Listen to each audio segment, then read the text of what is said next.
I checked the dictionary lately for the meaning of millionaire, and it says a millionaire is someone who has assets worth £1 million or $1 million.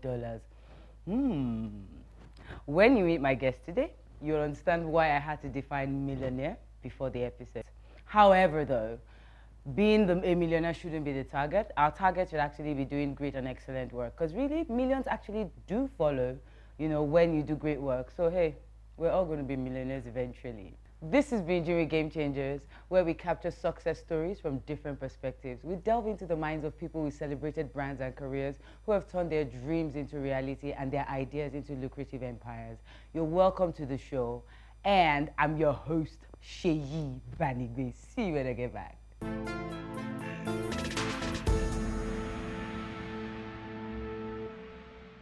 Welcome back to the show, guys, and today, I'm speaking with the most famous advertising and marketing communications practitioner in Nigeria. Yes, he's armed with about 40 years of corporate and entrepreneurial experience in Nigeria.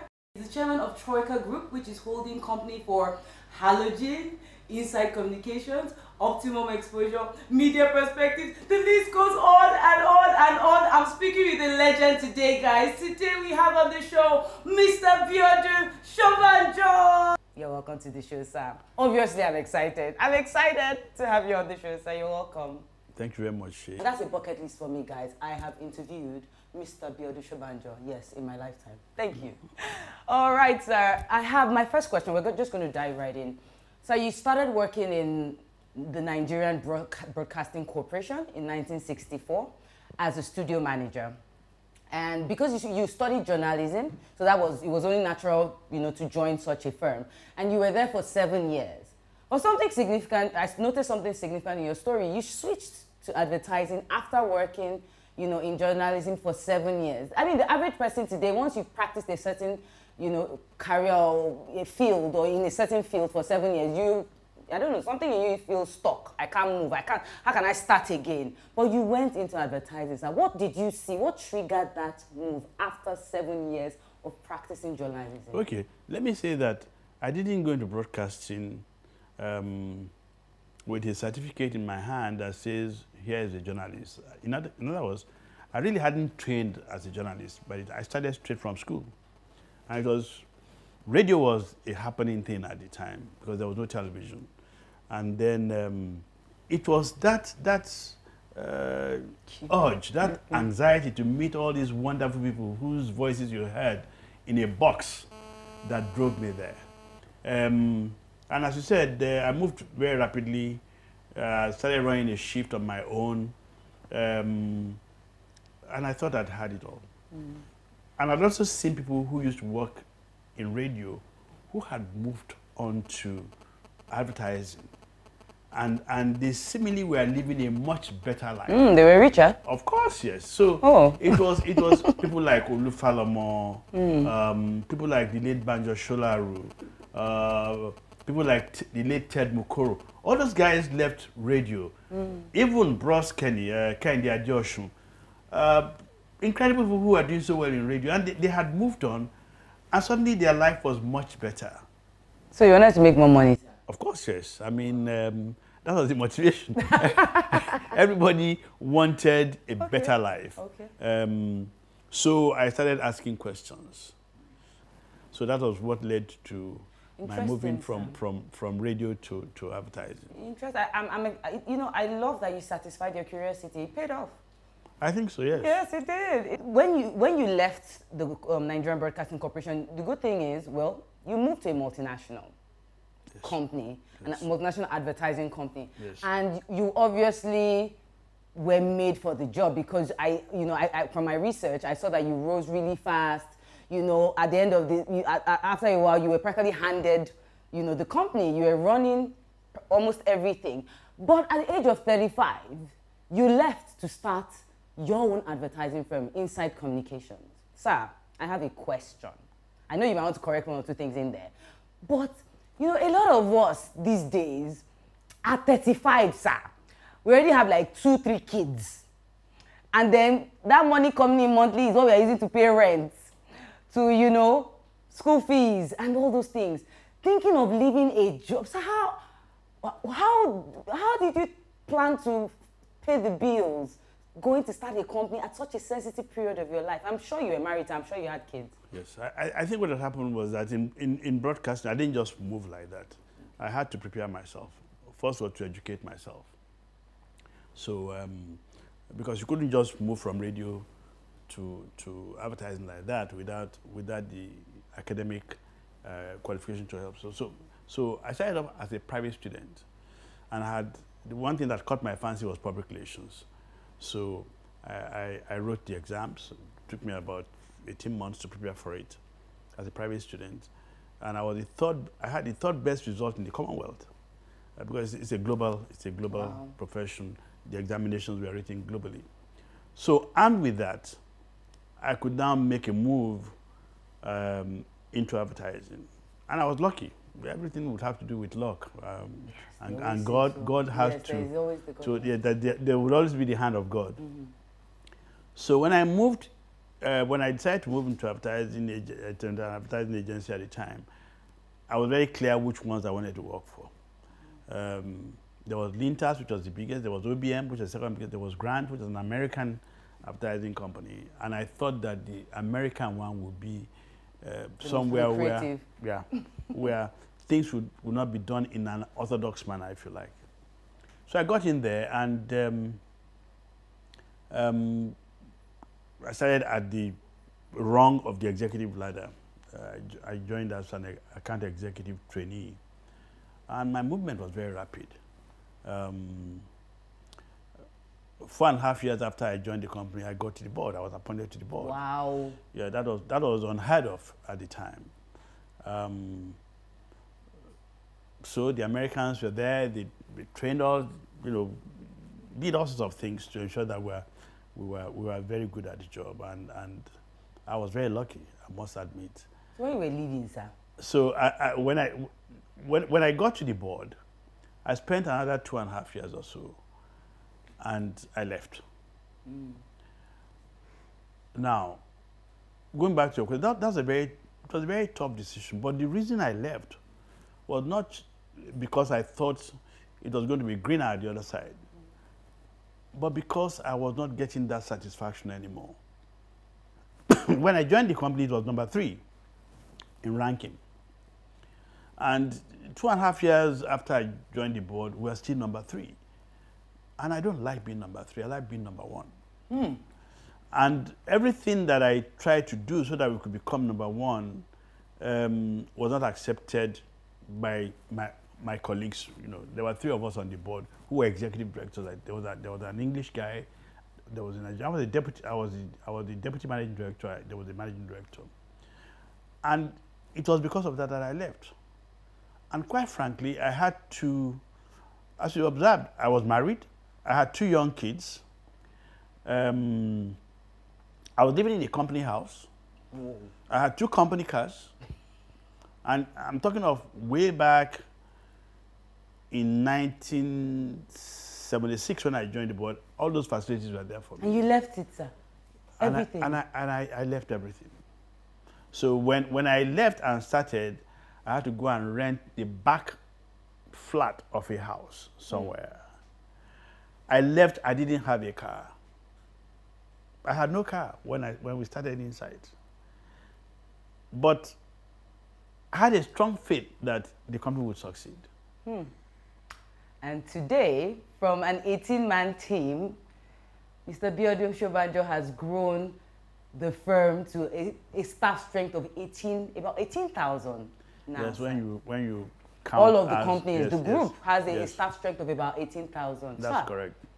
It obviously was a good decision. It went well for you. Looking back, if we could turn back the hands of time, obviously, I can tell that business was for you. Going on your own, wanting to be number 1, I could say it was written, you are wired for it. Would you have changed, that period where you worked, for, I would say maybe about over 10 years where you worked, would you have then said, okay, maybe I should have actually ventured into this entrepreneurship thing earlier, since obviously I have a thing for it? If you were going to turn back the hands of time, would you have started? No, Seyi, let me be honest with you. I wouldn't sit down here and be thumbing my chest and saying, oh, I'm an entrepreneur, you know, and I knew that I didn't know that I was an entrepreneur. Everything that happened by accident. The starting point was that I wasn't getting that fulfillment anymore. You followed your gut feeling. Yes, I was getting, you know, the company was pampering me, all that. You know, imagine a whole house. I was living in a whole house with cook, with steward, with all those kind of things. You had a cook. Oh, yeah. Okay. And when I left, I was 34. But you know, that's the thing that's what pains me about young people in this country. The strength of a young person is just absolutely incredible. The risks you can because, you know, at that stage you can take any risk. Because if it failed, when I started, if it failed, I would dust my certificate and go look for another job.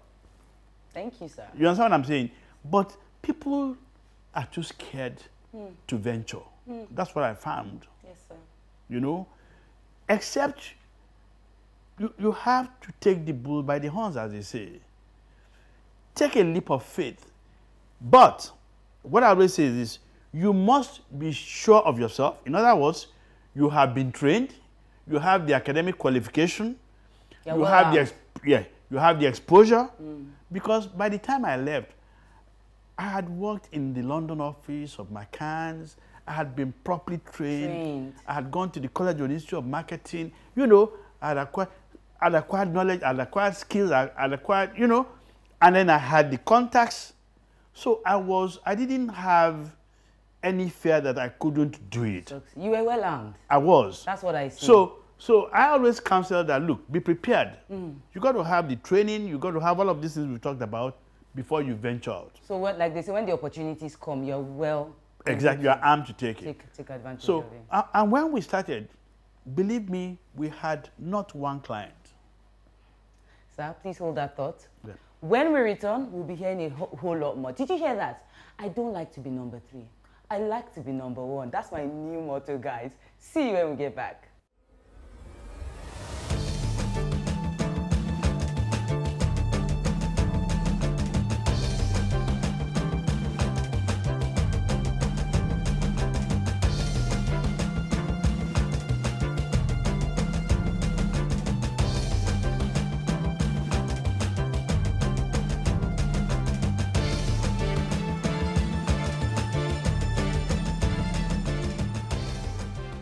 Welcome back to the show, and yes, we are taking it all in. In fact, I'm no more number 3 in anything, number 1. Yes, I'm so excited, you know, speaking today with Mr. Biodun Shobanjo. Sir, you are amazing. The number of companies that you've started. So how do, now I need to ask this question.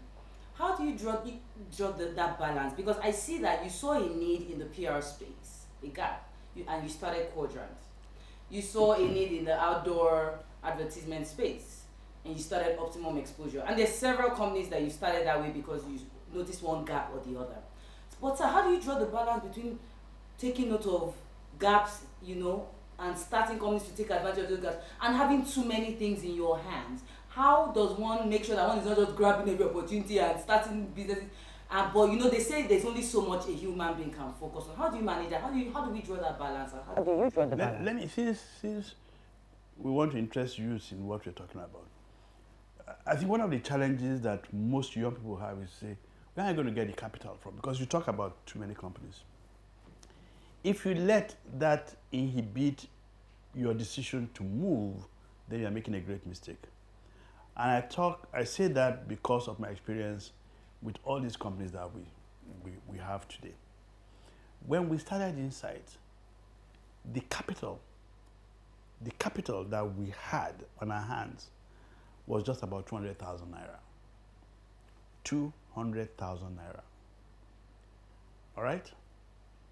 No offices, no furniture, no nothing. Because you need to understand that the people who came along with me were young people. They were all in their 20s. I was the oldest. I was 34. And I'd been their bosses in our previous world. So they didn't have money. So we had to go look for one or two friends of mine who put in money there. But 220,000 naira. Okay, so answering your question, haven't started Insight, yes, all right, which I had an idea what kind of an advertising company it had to be, all right. I had an idea how long it had to take before it became #1, and I was pursuing all of that. And as we went along, you see, you have to be very visionary, and you have to understand what's going on in your environment. The first company that we started was Quadrant company after we had started Insight, because it suddenly occurred to me that providing PR services in-house was not good enough. We might as well spin a company, all right, that would offer PR as its collateral. And what would that do? It would also give people who work with me the opportunity to go and work there. So I was developing people and giving them opportunities to go and do things that they could. And that's how we sent Phil Osagi out. Phil Osagi, if you find out about Phil Osagi, he's one of the best PR people in this country today. In fact, the guy lives in Canada at the moment. And then, as we went along, we started running into conflict at Insight. You find a situation where, for example, if in those days we were working for Nestle, and then a Cadbury also offered us the opportunity to work for them. And I said to myself, my option was to say, oh, sorry, I can't work for you because I work for Nestle, all right? But the businessman in me says, why don't you start another company and then put Cadbury there, all right? Okay, so, and you're rendering the same service, but under different, oh, wow. Yeah, so it also enabled me to move people out of Insight, because if we kept everybody within the house, they'll hit their glass ceiling very quickly. No career progression. You know, so they hit the glass ceiling. So why don't you give them the opportunity to go and begin to ventilate their own ideas in another company? So we started a company called MCNA. So we started all these companies. As opportunities came, we took them. And that's how we started what was known as Clean Site Outdoor Services, which we changed the name subsequently to Optimum Exposures. So it was seeing opportunities, pursuing those opportunities, and if you like, self-survival, the ability to survive, or the fear to survive. Those kind of things drove us to opening businesses. But you'll find out that all those businesses are related within marketing communications. Sure. Everything we did was in marketing communications. Yeah. So, all right, because we understood it, and we could deliver value to clients.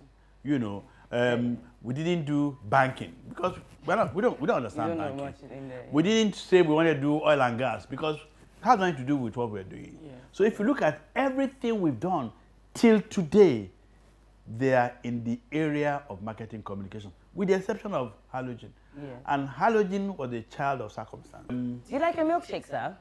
Why not? Yes, sir. If you don't mind. This is very nice. Oh, I'm glad you're having something nice on my set. Thank you. Yes, sir. So when we return, guys, we'll be learning a whole lot. See you in a bit.